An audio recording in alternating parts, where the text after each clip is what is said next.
Today, we are taking a comprehensive look at the documented life and the legal case surrounding the former American actor Michael Jace.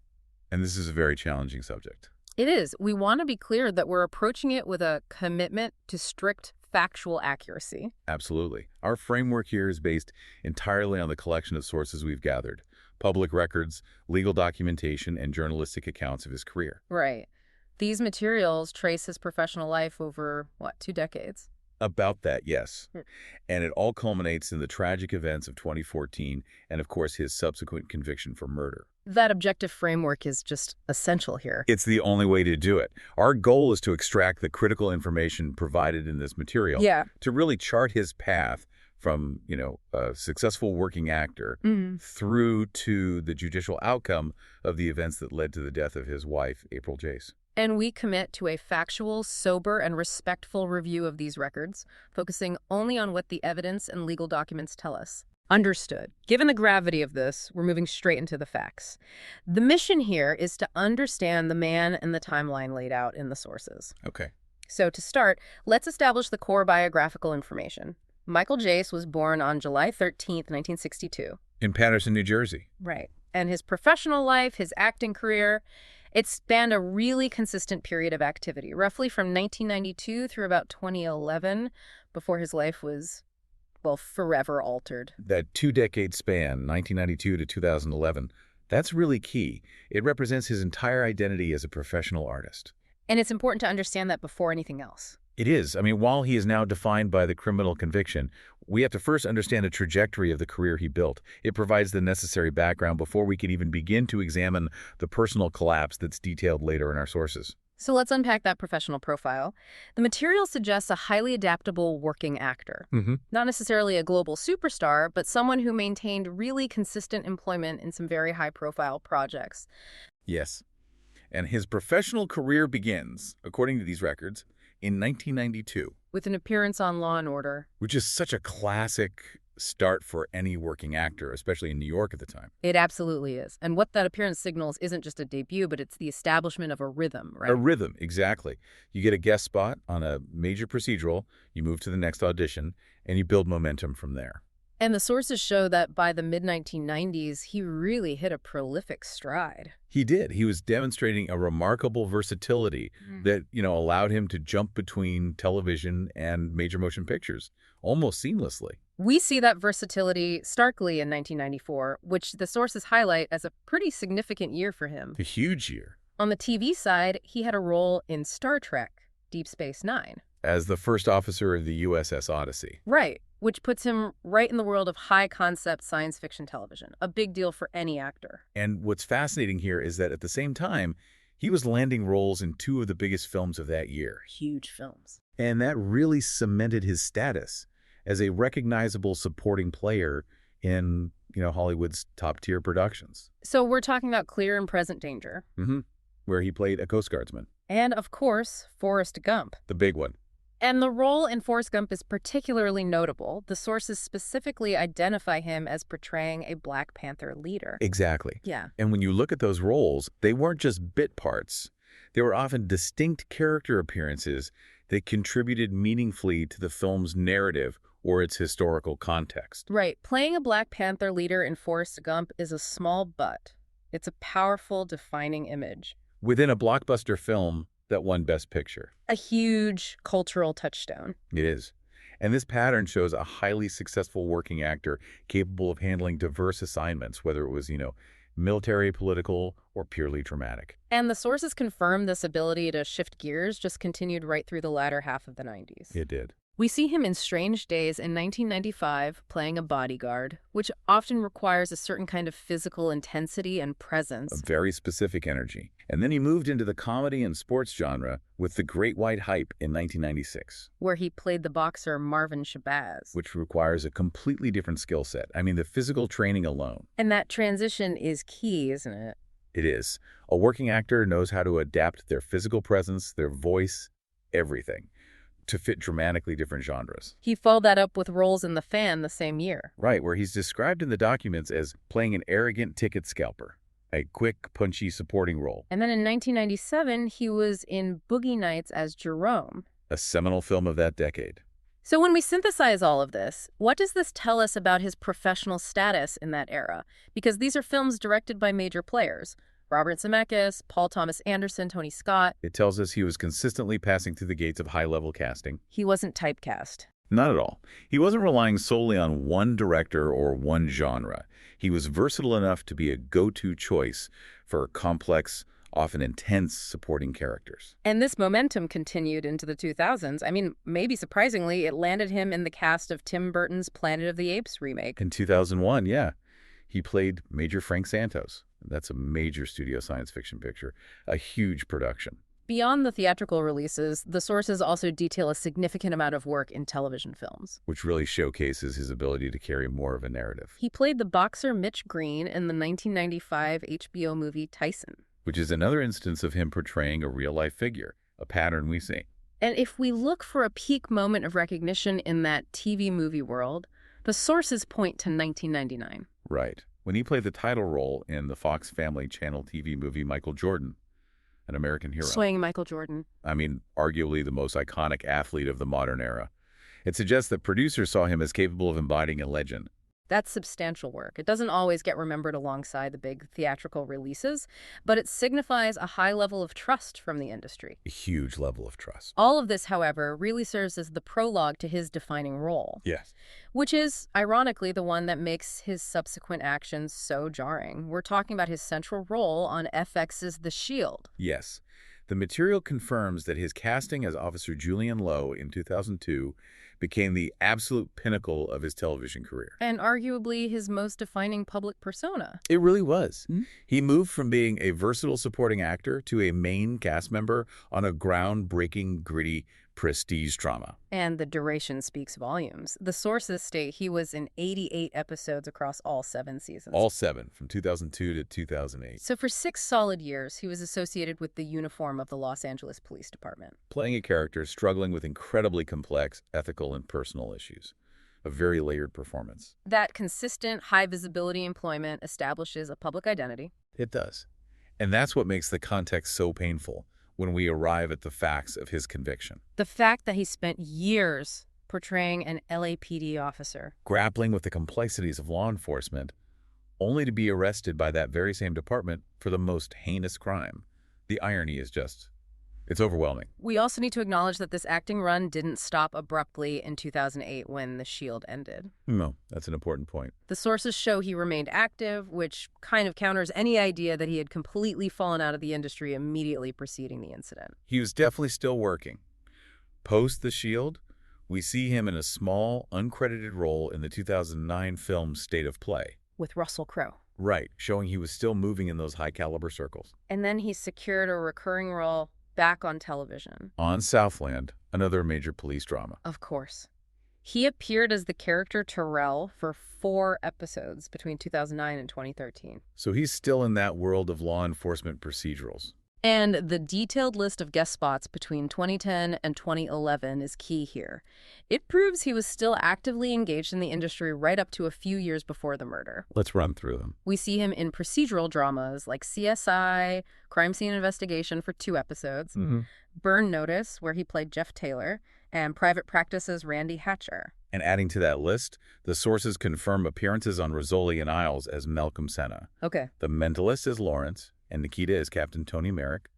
All of that is around that 2010 to 2011 window.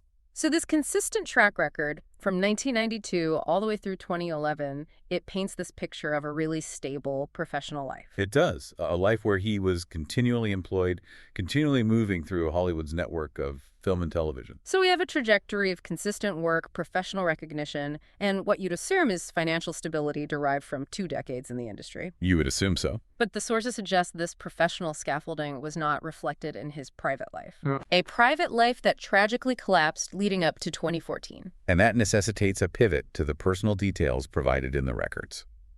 This is where the narrative takes a profoundly difficult turn. We must transition respectfully to the facts regarding his personal relationships and the motives detailed in the sources for the crime committed. Yes. That sustained professional life gives us one picture of Jace, a very public one. But the sources reveal a much darker reality unfolding behind the scenes leading up to the tragedy of 2014. Let's review his marital history as it's documented. His first marriage was to Jennifer Bitterman. That lasted from 1996 to 2002. Okay. And following that divorce, he married April Larone in 2003. And April Jace is the victim in this case. Tragically killed 11 years into their marriage. It's crucial that we acknowledge April Jace not just as a name in a legal brief, but as a person with her own life and career as detailed in the source material. It is. What does the material tell us about April Jace? The sources specifically note that April Jace was a track and field athlete. We understand from the records that she worked professionally in sports, dedicating her life to fitness and training, often in the context of professional athletics. This detail helps us recognize the profound, distinct loss that occurred. We are mindful of the fact that a vibrant life was taken. Absolutely. The sources also mention that the couple shared 3 children. And the sources are also specific about the environment leading up to the crime. These kinds of domestic incidents, they rarely occur in a vacuum. No, they don't. And the records explicitly cite the underlying factors. What did the source material state were the motives for the murder? The official records compiled in the source material explicitly list 2 primary factors contributing to the crime. And those were? Chronic marital problems and persistent financial difficulties. The sources suggest that these issues had reached a breaking point, creating an atmosphere of intense strain within the household. These stated motives, marital strife and financial pressure, they're so often intertwined. They are. Can we elaborate on how the sources frame these difficulties? For a successful working actor like Jace, what kind of financial difficulties would have been severe enough to be cited as a core motive in a murder case? That's a critical question, and it really speaks to the nature of wealth in Hollywood. It's not always what it seems. Not at all. While Jace had 2 decades of employment, the sources suggest the consistency of work post The Shield was less certain. Okay. Or perhaps the compensation from those consistent guest spots didn't match the standard of living established during the height of his career. Hollywood income can be feast or famine. A big series ends, and that steady paycheck is gone. It's gone.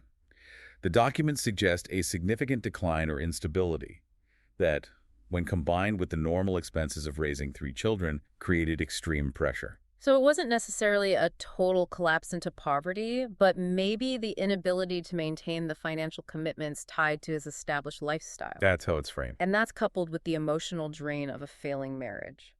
The sources link these 2 elements directly. Precisely.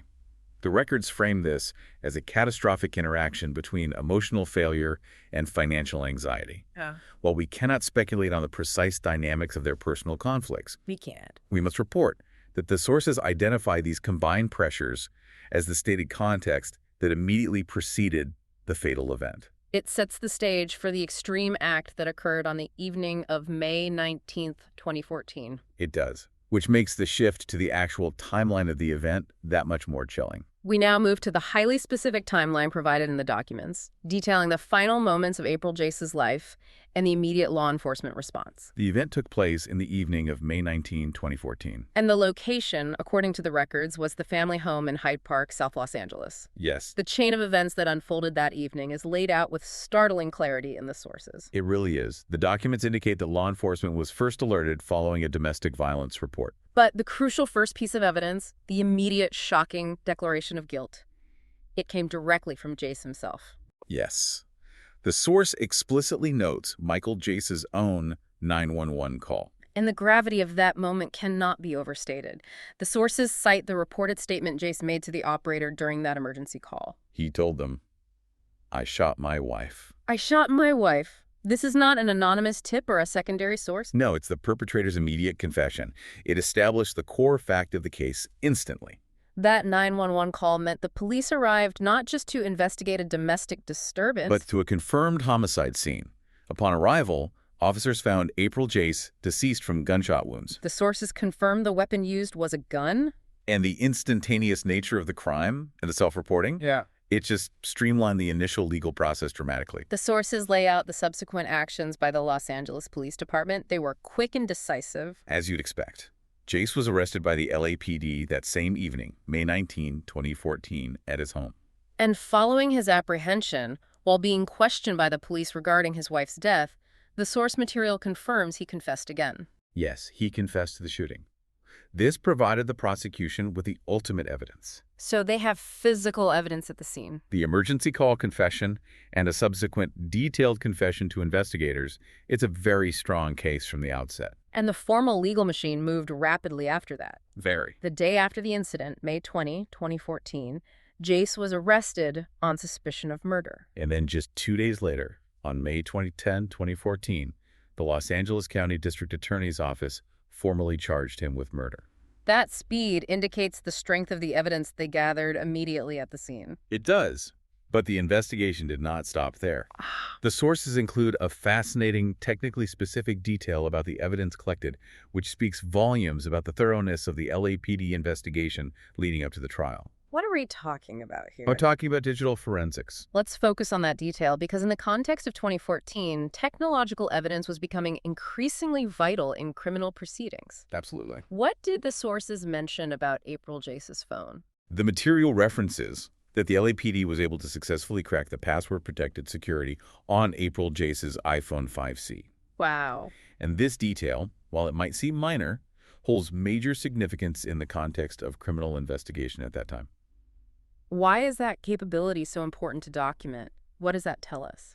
Well, if we look at the landscape of 2014, encrypted devices were becoming commonplace. Right. And police and federal agencies were increasingly struggling with the ability to access data crucial to a case. The fact that the sources highlight this suggests that accessing April Jace's phone and whatever correspondence, search history, or evidence of planning or conflict it contained was a major investigative victory for the LAPD. A huge victory. Yeah. So it's not just about retrieving text messages. Yeah. It's about confirming the LAPD had the technological resources in place in 2014 to overcome device encryption, which was not always a guarantee at the time. And this kind of evidence can corroborate timelines, motives, the state of mind of both the victim and the accused. Exactly.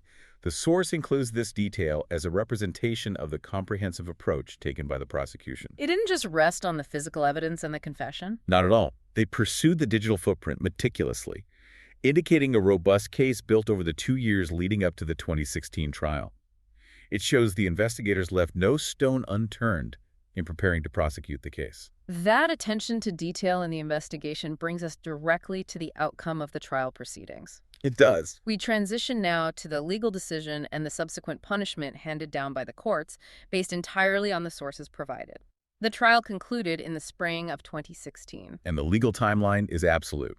On May 31st, 2016, Michael Jace was found guilty. And this conclusion followed that 2-year period of investigation and trial preparation, confirming the overwhelming evidence the prosecution had presented. It is critical, I think, for our listeners to understand the nuance of the conviction versus the initial charge. He was charged with murder, but the specific finding by the jury, according to the documents, was for second-degree murder. And this distinction is crucial, particularly in California law. Can you break that down for us? Sure. Murder is generally categorized by intent and premeditation. First-degree murder requires premeditation, meaning the act was planned, deliberated, and willful. Okay, planned in advance. Exactly. Second-degree murder still requires malice aforethought, the intent to kill or the intent to commit an act with a high probability of death, but it usually lacks that clear, careful planning element. So what does the finding of second-degree murder suggest about the facts presented by the prosecution and, I guess, the defense's counter-arguments based on the source material? The conviction suggests the jury was convinced Jace intended the fatal outcome. That's the malice aforethought. But they were likely swayed by the defense argument that the act was not a calculated, plotted execution. I see. The sources indicate the defense trying to argue the killing occurred in the heat of passion or during a fit of rage, a spontaneous, tragic eruption of violence fueled by those stated marital and financial difficulties. Rather than a cold, pre-planned execution. Precisely. The second-degree verdict is often seen as a compromise that acknowledges the intent to kill while rejecting the element of deliberation. That nuance in the judicial process is essential for understanding the final penalty. It is. Once the verdict was rendered, the sentencing phase followed swiftly. Indeed. The sentencing occurred on June 10, 2016. It was here that the consequence of the crime was codified into a definitive term of punishment. And what was that final specific penalty handed down by the California courts, according to the sources? Michael Jace was sentenced to 40 years to life in state prison. 40 years to life. A severe penalty that reflects the gravity of the second-degree murder conviction under California statutes. And that structure, 40 years to life, what does that mean in practical terms? It means he must serve a minimum of 40 years before he can even be considered for parole. So 40 years to life effectively means he will spend the remainder of his life incarcerated. In all likelihood, yes. Let's confirm his current status and physical location as cited in the public records. The sources confirm his current status is incarcerated, serving that life sentence. And his location? Corcoran State Prison, which is located in California's Central Valley. This detail places him firmly within the highest security levels of the California Department of Corrections and Rehabilitation System. It does. The sources also categorize his crime using specific legal and historical classifications. This broader context helps place his conviction within the legal lexicon. Correct. He is listed as an American person convicted of murder, and importantly, the material classifies the crime as an uxoricide, the deliberate killing of one's wife. He is legally defined as a prisoner sentenced to life imprisonment by the state of California. These definitions summarize the complete legal reality of his existence since 2016. It's a devastating conclusion to the trajectory that began so promisingly back in 1992. It is. In synthesizing all of the source material today, we have tracked the life of Michael Jace from the professional stability of the 1990s and 2000s, where he was consistently securing roles in major film and television projects, to the absolute finality of his incarceration at Corcoran State Prison. And throughout this, we acknowledge the profound loss of life that defined this case. The life of April Jace, a professional track and field athlete. The sources show a life that moved from portraying a professional police officer in Los Angeles to being a convicted felon prosecuted by that same system. He went from the set of Forrest Gump and The Shield to being defined as an uxoricide, serving 40 years to life. The sources present a final, provocative irony that I think must be considered by the listener. I agree. Michael Jace was best known to the public for his portrayal of Officer Julian Lowe, a dedicated member of the Los Angeles Police Department's elite anti-gang unit on The Shield.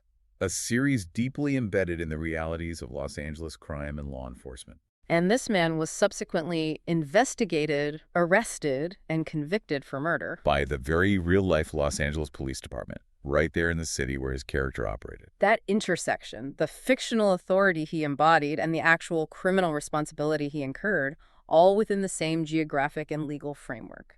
It provides a sobering reflection on the separation between art and life. A painful contrast indeed. A painful contrast indeed. Thanks for listening.